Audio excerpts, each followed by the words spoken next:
নতুন অন্তর্বর্তী সরকার ক্ষমতায় আসার 1 মাসের মাথায় বিশ্বব্যাংকের কাছে বাজেট সহায়তা চেয়েছে। গত সপ্তাহে নতুন করে প্রায় $100 কোটি বাজেট সহায়তা চেয়ে বিশ্বব্যাংকে চিঠি দেওয়া হয়েছে।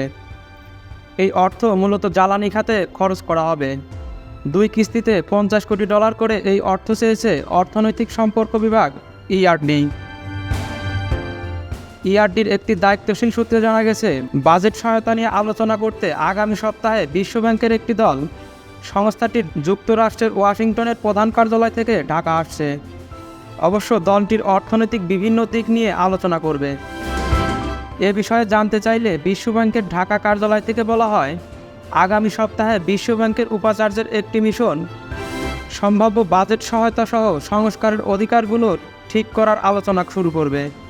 জানা গেছে, সরকার $100 কোটি বাজেট সহায়তা চাইলেও কী পরিমাণ পাওয়া যাবে তা নির্ভর করে দর কষাকষির উপর। এ ধরনের দর কষাকষিতে নানা শর্ত থাকে। এসব শর্ত পূরণ করলেই মেলে অর্থ।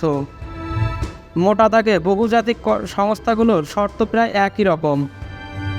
এর মধ্যে অন্যতম শর্ত হলো রাজস্ব, ব্যাংক খাত সহ আর্থিক খাত সংস্কার, সুশাসন প্রতিষ্ঠায় আইনি সংস্কার, ভর্তুকি কমানো, কর ছাড় হ্রাস সহ বিভিন্ন খাতে বড় ধরনের সংস্কার করা। এর আগে 2023 সালের নভেম্বর মাসে বাংলাদেশ সরকার $50 কোটি আরেকটি বাজেট সহায়তা চেয়ে বিশ্বব্যাংকে প্রস্তাব দিয়েছিল। সেই বাজেট সহায়তা নিয়েও চূড়ান্ত সিদ্ধান্ত হয়নি। এদিকে এশিয়া উন্নয়ন ব্যাংকের কাছে ঝুঁকিপূর্ণ জনগোষ্ঠী এলাকায় কর্মসংস্থানের জন্য $40 কোটি নিয়ে দর কষাকষি চলছে। এডিবির কাছ থেকে এই বাজেট সহায়তা পেলে অনেকটা স্বয়ংক্রিয়ভাবে এশীয় অবকাঠামো বিনিয়োগ ব্যাংকের কাছ থেকে 20 কোটি এবং কোরিয়া থেকে $10 কোটি মিলবে। দেশে 2 বছর ধরে বৈদেশিক মুদ্রার মজুদ বা রিজার্ভের উপর চাপ আছে, কমেছে রিজার্ভ। এজন্য সরকার বাজেট সহায়তা পেতে আগ্রহী। 1-1.5 বছর ধরে ডলার প্রাপ্তির প্রধান উৎস রপ্তানি আয়। প্রবাসী আয় ও প্রকল্পের বিদেশি ঋণের পাশাপাশি বাজেট সহায়তা পাওয়ার জন্য বেশি মনোযোগী অর্থ মন্ত্রণালয়।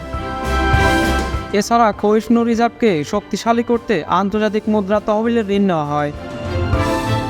তবু 1 বছরে রিজার্ভ কমেছে $1000 কোটি।